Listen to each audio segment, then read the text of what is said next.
In 6 seasons of The Sopranos, the characters lie, steal, cheat, murder, and betray everyone they've ever loved. They talk about all of it constantly. They have 100 ways to say what they do. This thing of ours, our friend, the life, waste management. But there is one word, one single, ordinary English word, that whenever it's spoken out loud, stops the entire show cold. The word is mafia, and the fact that it almost never gets said, that's not an accident. It's the key to understanding everything The Sopranos is actually about. Because this show isn't really about organized crime. It's about the lies people tell themselves so they can keep living. So here's what you need to understand first. In real life, wise guys almost never use the word mafia. The first publicly known informant in the American mob, Joe Valachi, said it plainly. Mafia is what outsiders call it. The guys inside, they say, our thing, Cosa Nostra, the life, LCN. And the show mirrors this perfectly. Tony calls it our thing. Junior calls it our thing. Silvio, Paulie, Christopher, they all dance around it. This thing of ours. They have an entire parallel vocabulary designed to keep the truth at arm's length. Somebody gets killed, he caught a bullet. Stolen goods, some TVs fell off a truck. Yeah, they fell off a truck.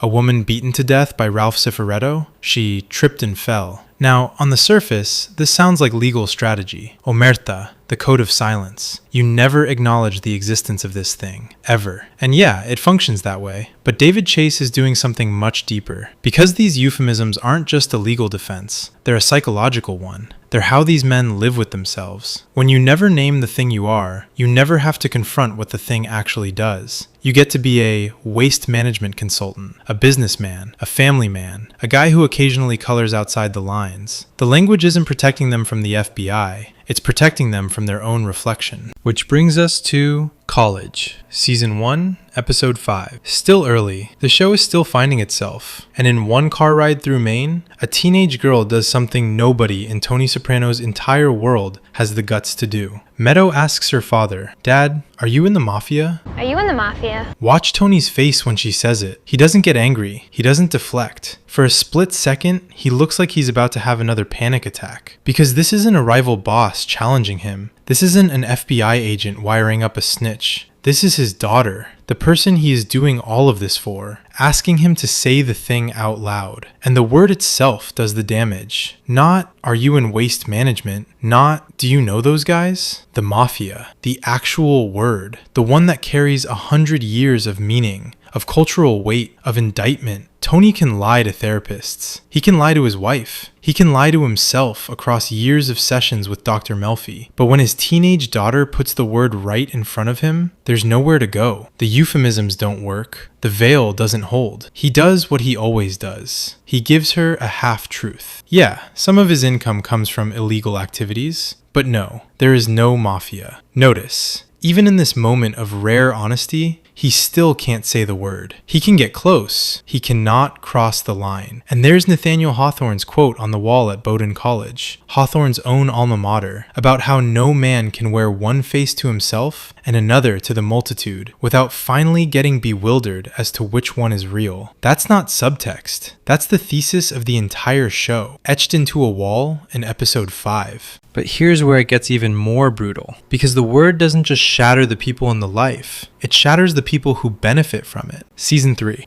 Carmela goes to see a therapist. Not Dr. Melfi, a different one. Dr. Krakauer, a Jewish psychiatrist who, as it turns out, has absolutely zero interest in helping her rationalize her marriage. Carmela starts explaining her situation. She's careful. She frames it the way she's learned to frame it. My husband, his business, his activities. She's circling. She's doing the same thing every character on this show does. She's using the soft language to keep the truth from forming fully in the room.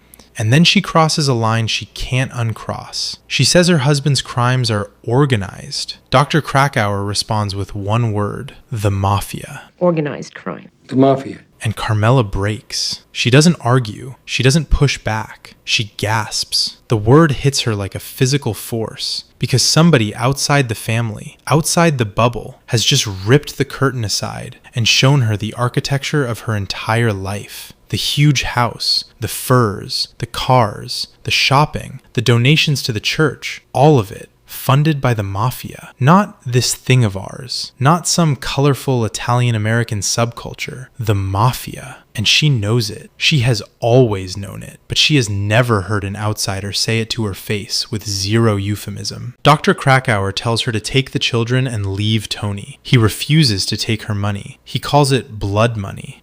You can leave now. I won't take blood money. Carmela never goes back. That scene lasts maybe 4 minutes, and the word mafia is the detonator. Without it, the scene is just another therapy session. With it, the whole architecture of denial collapses in real time, on camera, on Edie Falco's face. And then there's JT Dolan. And this one is different, because with Meadow and Carmela, the word causes pain. With JT, it causes death. JT is a television writer. He met Christopher in rehab. He's a civilian, a normal person who got pulled into the orbit of these guys because Christopher decided he wanted to make a movie. Over the course of 2 seasons, JT gets shaken down, beaten, terrorized, and bled dry. And through all of it, there's a kind of understood fiction between them. Christopher is a producer, JT is a collaborator, and this is all just business. Until the night Christopher shows up at JT's apartment, drunk, spiraling, unloading about all the bodies, all the guilt, all the wreckage. And JT, exhausted, broken, way past his limit, says the thing no one is supposed to say. You're in the mafia. You're in the mafia. 4 words. Just a plain statement of fact. And Christopher shoots him in the head. Because the word doesn't just break the spell for the person hearing it. It breaks the spell for the person it's aimed at. Christopher can sit across from JT and pretend he's a Hollywood guy. He can pretend they're friends, collaborators, equals.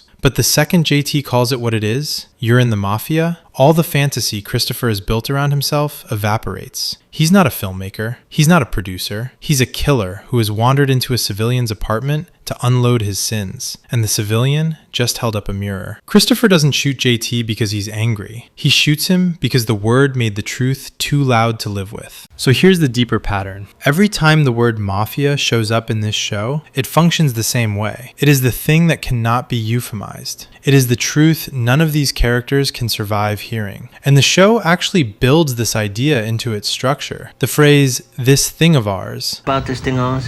la cosa nostra, implies possession, our thing. We own it. We control it. But the entire show proves the opposite. Nobody in The Sopranos owns anything. The thing owns them. There is no retirement. There is no exit. It dictates every decision, every relationship, every betrayal. They end up in prison or in the ground. Every single one. They love the sense of power it gives them. But in the end, they're all bent to serve that power, not the other way around. This thing of ours is a lie. It was never theirs. And then look at Meadow. People watch the finale and think she turned out fine. She's a lawyer, she's together, she's not AJ, but the whole arc of Meadow Soprano is the arc of someone who had every chance to get out and didn't. She went from pre-med to law. She went from Finn, a normal guy who was horrified by her family, to Patrick Parisi, the son of one of Tony's crew. She started quoting focus group language about methods of conflict resolution from the poverty of the old country. Conflict resolution from all the way back in the old country. When she told her own therapist there is no mafia, There's no such thing as a mafia. she wasn't being sarcastic. She was doing what every character on this show does. She was using the soft language. She was protecting the lie. By the end, Meadow isn't escaping Tony's orbit. She's becoming its next generation infrastructure. And when Meadow is lost, all hope is lost. Because if she couldn't get out, nobody can. And all of this, every lie, every euphemism, every dodge, leads to the final scene between Tony and Junior. Second to last scene of the entire series. Tony goes to see Junior in a state facility. Junior is a shell. His mind is gone. He doesn't know where he is. He barely knows who Tony is. Tony tries to jog his memory. He brings up the old days, the things they did, the empire they built. He says it, this thing of ours. And Junior looks at him. A flicker of something crosses his face. And he says, I was involved in that? This thing of ours.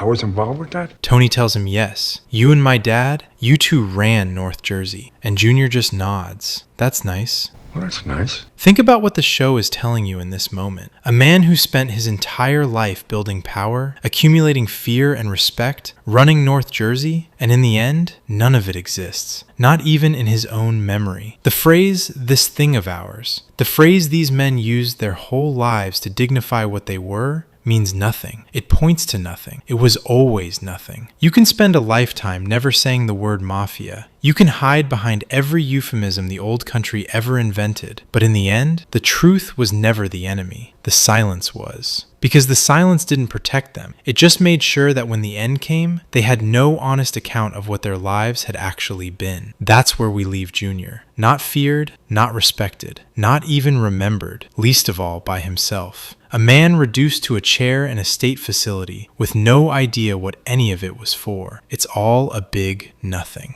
It's all a big nothing. David Chase built a show where the most dangerous weapon isn't a gun or a wire or a federal indictment. It's a word, a single, common, 5-letter word that every character spends 6 seasons trying not to say. Because the moment someone does, the entire illusion falls apart. The Sopranos isn't a show about the mafia. It's a show about what happens when you refuse to call it that. Drop a comment. What's your pick for the most powerful moment someone says the word in the show? Was it Meadow in the car, Carmela with Dr. Krakauer, or JT's last mistake? I want to hear your take. And if this is your first time on the channel, subscribe. We go deep on the shows that deserve it.